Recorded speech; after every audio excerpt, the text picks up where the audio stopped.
Iniimbestigahan na ng COMELEC ang umano'y insidente ng vote buying sa Benguet. Pero ayon sa komisyon, kulang pa ang ebidensya kung totoo man ang paglabag ng sangkot umano na party list. Nasa frontline ng balitang yan, Simon Galvez.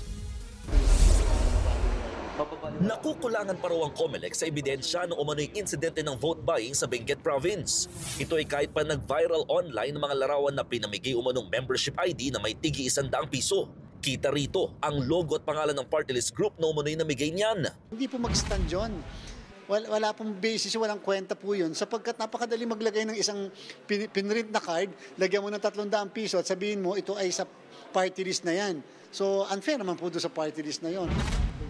Ayon sa komisyon, mas mainam daw sana kung may larawan ng mismong pamimigay ng pera o may maghahain ng affidavit na sila nga ay nakatanggap nito.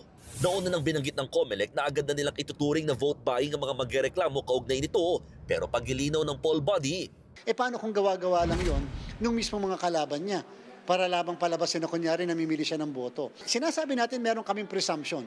Pero wag naman sana yung presumption lang na napaka-shaky o napaka-lambot ng pinagpapatungan nito o pundasyon.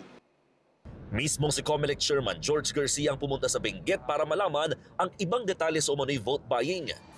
Habang gumugulong ang investigasyon, nakiisa na rin ang COMELEC sa Panagbanga Festival sa Baguio City.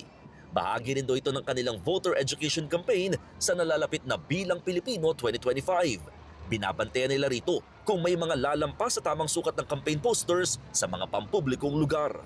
Aminado ang COMELEC, wala silang magagawa kung samantalahin ng ilang kandidato ang okasyon para mangampanya lalo't campaign period na rin naman.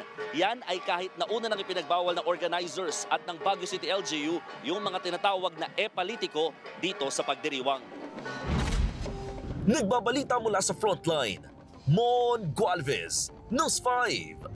Mga kapatid, Jess De Los Santos po. Iba na ang may alam at may pakialam sa panahon ngayon. Para sa tuloy-tuloy na balitaan sa Frontline kahit weekend, mag-follow at mag-subscribe sa social media pages ng News 5.